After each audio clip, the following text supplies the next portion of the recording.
Maka rasakan sekarang. Dari apa? Dari hasil yang telah dulu kalian pernah timbun. Maka sekalian rahimakumullah, ini adalah berita menyedihkan. Mohon maaf ini bagi yang menimbun barang. Selentingan saya mendengar di Temanggung ini ada yang menimbun. Supaya apa? Supaya kemudian orang antri mengambil minyak goreng. Alhamdulillahilladzi nahmaduhu wa nasta'inuhu wa nastaghfiruh wa na'udzu billahi min syururi anfusina wa min sayyiati a'malina. May yahdihillahu fala mudhillalah wa may yudlil fala hadiyalah. Asyhadu an la ilaha illallah wa asyhadu anna Muhammadan abduhu wa rasuluh. Allahumma salli wa sallim wa barik ala sayyidil mursalin Muhammadi wa ala alihi wa ashabihi ajma'in. Qala ta'ala fi kitabihil karim, a'udzu billahi minasyaitonir rajim. Bismillahirrahmanirrahim. Ya ayyuhalladzina amanu taqullaha haqqa tuqatih wa la tamutunna illa wa antum muslimun. Wa qala ya ayyuhan nasu taqu rabbakum alladzi khalaqakum min nafsin wahidah wa khalaqa minha zawjaha wa batha minhuma rijalan katsiran wa nisaa wattaqullaha alladzi tasaaluna bihi wal arham innallaha kana 'alaikum raqiba. Wa qala ya ayyuhalladzina amanu taqullaha wa qulu qawlan sadida yuslih lakum a'malakum wa yaghfir lakum dzunubakum wa may yuti'illaha wa rasulahu faqad faza fauzan 'azima. Jamaah Jum'ah rahimakumullah. Alhamdulillah, tentu kita bersyukur kepada Allah Subhanahu wa taala senantiasa karena Allah masih melimpahkan pemberian yang paling mahal yang sempat pernah Allah berikan kepada kita. Pemberian itu adalah iman. Kemudian jika iman ini kita rawat dengan hidayahnya, maka Allah Subhanahu wa ta'ala berjanji akan menambahkan lagi hidayah itu kepada kita, sehingga kita tidak akan pernah salah langkah, kita tidak akan pernah salah pilih, kita tidak akan pernah salah nasib. Sekali lagi, ini semua bisa kita peroleh dengan iman. Jadi ketika seseorang menghadapi agama, maka ukurannya adalah iman dulu, baru kemudian nalar. Kalau kita berhadapan dengan ilmu, maka silakan nalar dulu boleh, baru kemudian dikuatkan dengan iman. Jangan terbalik, melihat agama dengan nalar, sehingga semuanya akan hancur. Karena nalar Allah Subhanahu wa ta'ala tidak akan pernah tertandingi oleh manusia manapun. Aturan Allah, hukum Allah, hidayah Allah, petunjuk Allah, ini tidak akan pernah bisa dinalar. Otak manusia ini tidak akan sampai. Maka ketika melihat persoalan agama, yang pertama-tama harus mancap di dalam hati kita adalah iman. Kita melihat agama dengan apa? Dengan iman. Maka sekalian jamaah rahimakumullah, kita semua diingatkan oleh Allah Subhanahu wa ta'ala mengenai apa yang sekarang akhir-akhir ini sedang terjadi di sekeliling kita. Ada harga naik, ada minyak hilang, ada kedelai tidak tahu itu harganya berapa, tempe kemudian dan seterusnya. Allah kemudian mengingatkan dengan ayatnya tersebut di dalam surah At-Taubah. Ayatnya ayat 34 sampai dengan ayat 35. Allah berfirman, a'udzubillahi minasyaitonir rajim. Ya ayyuhalladzina amanu inna katsiran minal ahbari warruhban. Hai orang-orang yang beriman, aku beritahu kalian bahwa banyak sekali dari pendeta-pendeta al-ahbar, pendeta Nasrani, waruhban, pendeta-pendeta Yahudi. Mohon maaf, ini saya membaca ayat. Sekali lagi, tersebut di dalam surah At-Taubah. Ayatnya ayat 34 sampai dengan ayat 35. La yakuluna amwalan nas. Mereka pasti biasa memakan harta manusia bil batil, dengan cara yang tidak benar, dengan cara yang tidak sah. Makanan mereka ini biasa jika dihasilkan dari menzalimi orang lain. Makanan mereka ini biasa, mereka akan katakan itu biasa ketika menyakiti saudara-saudara yang lain, ketika mengorbankan orang lain, mereka tidak akan ambil peduli.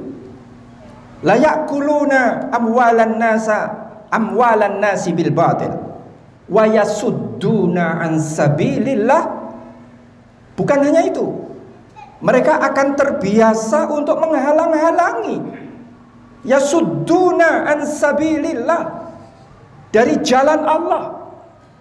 Setiap kali ada jalan menuju Allah, mereka akan bersatu. Untuk apa? Untuk menghalang-halangi jalan itu. Jadi ini sudah diinformasikan dengan lengkap dan jelas di dalam Al-Quran. Walladzina yaknizuna adh-dhahaba wal fiddata. Adapun mereka yang menimbun apa? Adh-dhahaba wal fiddata, menimbun emas dan perak. Wala yunfikunaha fi sabilillah, sementara mereka tidak mau menginfakkan, membelanjakan harta itu di jalan Allah. Fabashirhum bi'adzabin alim, maka beritakan kabar gembira kepada mereka itu dengan siksa yang pedih. Seperti apa siksa itu? Pada ayat seterusnya Allah menginformasikan, yauma yuhma 'alaiha fi nari jahannam, ketika mereka itu dipanggang. Yuhma, dibakar, dipanggang di atas api neraka jahanam. Fatukwa biha jibahuhum, kemudian akan disetrika kening-kening mereka, wa junubuhum, lambung-lambung mereka, wa zuhuruhum, dan punggung-punggung mereka. Hadza ma kanaztum li anfusikum, inilah upah dari apa yang dulu kalian pernah timbun, li anfusikum, hanya untuk kalian sendiri. Fadzuqu ma kuntum taknizun, maka rasakan sekarang dari apa, dari hasil yang telah dulu kalian pernah timbun. Maka ewas sekalian rahimakumullah, ini adalah berita menyedihkan. Mohon maaf ini bagi yang menimbun barang. Selentingan saya mendengar di Temanggung ini ada yang menimbun. Supaya apa? Supaya kemudian orang antri mengambil minyak goreng. Mudah-mudahan ini menjadi pelajaran bagi kita. Sekali lagi, ini bagi penimbun. Kemudian efeknya apa? Bagi orang yang dianiaya. Ini ada kabar gembira bagi yang dianiaya. Selain itu, kabar menyedihkan bagi yang menganiaya.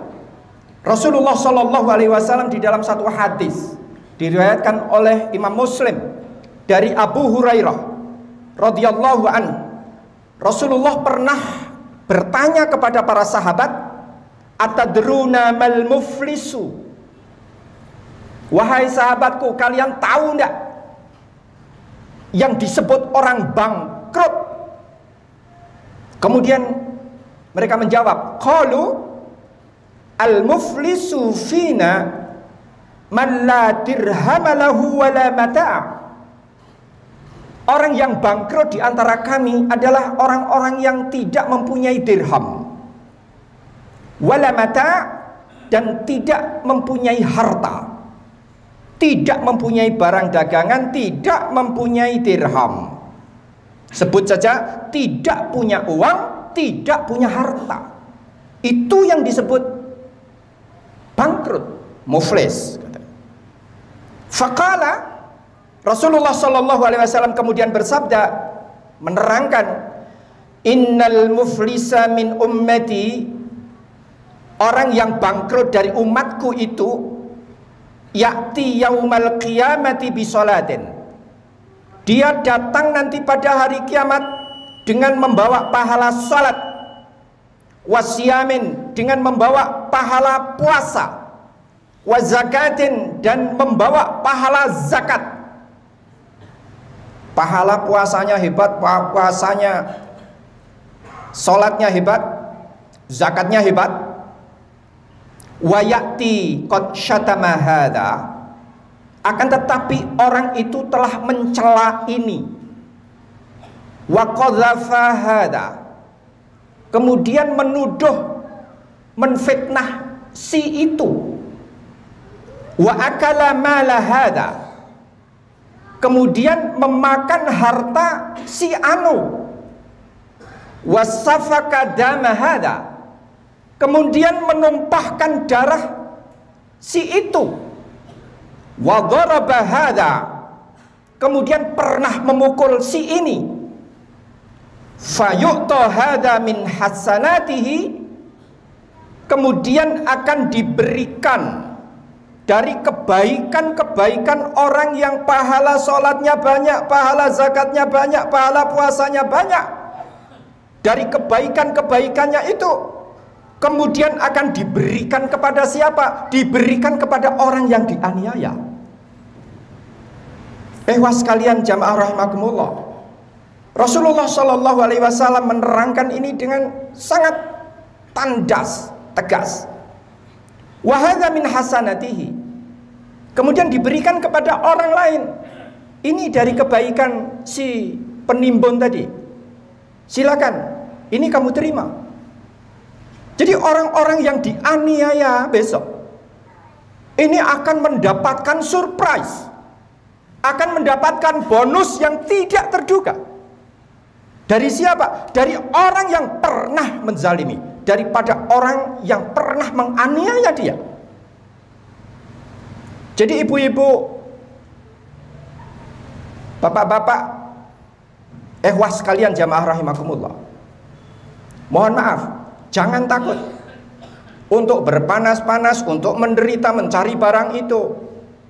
Jika kita merasa itu adalah penganiayaan, maka nanti di hari kiamat orang-orang yang dianiaya ini tadi, orang yang antri ini tadi, akan mendapatkan sesuatu yang luar biasa. Dari siapa? Dari kebaikan-kebaikan orang yang melakukan penganiayaan tadi. Jadi ehwas sekalian jamaah rahimakumullah, jika kemudian Rasulullah kemudian melanjutkan, fa in faniyat hasanatuhu, kalau kemudian kebaikan-kebaikan orang itu sudah habis, apa yang kemudian berlaku? Qabla ayyuqda ma alaihi, sebelum semua hutang kebaikan itu dibayarkan, kok sudah habis kebaikan-kebaikan itu? Maka kemudian berlaku selanjutnya, ukhidha min khotoyahum, akan diambil dosa-dosa, kesalahan-kesalahan orang yang pernah dianiaya tadi, akan diambil dosa-dosanya, kesalahan-kesalahannya akan diambil semua. Faturihat alaihi, akan ditimpakan kepada orang yang menganiaya dulu ketika masih di dunia. Summa turiha finnar, barulah kemudian orang yang menganiaya ini tadi akan dilemparkan ke dalam neraka. Jadi bapak, ehwah sekalian jamaah rahimakumullah, sekali lagi ini peringatan dari Allah dan Rasulullah. Siapa berani menimbun harta sementara harta ini dibutuhkan oleh orang banyak, maka ancamannya adalah bukan hanya muflis, bukan hanya akan bangkrut, karena kebaikan-kebaikannya, ibadahnya ini akan diambil semua, dikuras, akan diberikan kepada siapa? Diberikan kepada orang yang dianiaya. Saya tidak bisa membayangkan jika ada seseorang, satu orang saja yang menganiaya jutaan rakyat. Saya tidak tahu akan seperti apa nanti dia dipoteng-poteng di akhirat untuk membayar kezaliman yang pernah dia lakukan. Untuk siapa? Untuk orang-orang jutaan yang sudah pernah dia aniaya. Ikhwas sekalian rahimakumullah, jamaah Jum'ah yang berbahagia, sekali lagi ini pelajaran untuk kita. Bagi yang dianiaya, bagi kita yang merasa dianiaya, tidak usah khawatir. Kita akan mendapatkan kebaikan-kebaikan dari orang yang menganiaya tadi. Satu. Yang kedua, dosa kita akan habis. Kesalahan kita akan habis. Akan ditimpakan kepada orang-orang yang membuat aniaya tadi. Mudah-mudahan dengan demikian kita akan diselamatkan. Dengan keyakinan ini kita akan merasa rela. Ya sudahlah, kalau memang kita ini tidak kuasa untuk menentang, kita tidak kuasa untuk melakukan apa-apa. Rakyat kecil, masyarakat kecil ini hanya bisa menerima. Sudah bismillah, terima saja, ridho saja kepada Allah, serahkan saja hukum itu nanti kepada Allah Subhanahu wa ta'ala. Innahu hakimun, sebab Allah itu maha bijaksana dengan segala hukumnya. Mudah-mudahan kita yang merasa tertindas tidak usah merasa kecil hati. Semakin kita ditindas, kelak di hadapan Allah kita akan semakin kaya, kemudian dosa kita akan semakin habis. Insya Allah demikian. Kurang lebihnya mohon maaf. Barakallahu li wa lakum fil Qur'anil azim wa nafa'ani wa iyyakum bima fihi minal ayati wa dzikril hakim. Aqulu qawli hadza fa astaghfirullah li wa lakum wa qur rabbighfir warham wa anta khairur rahimin.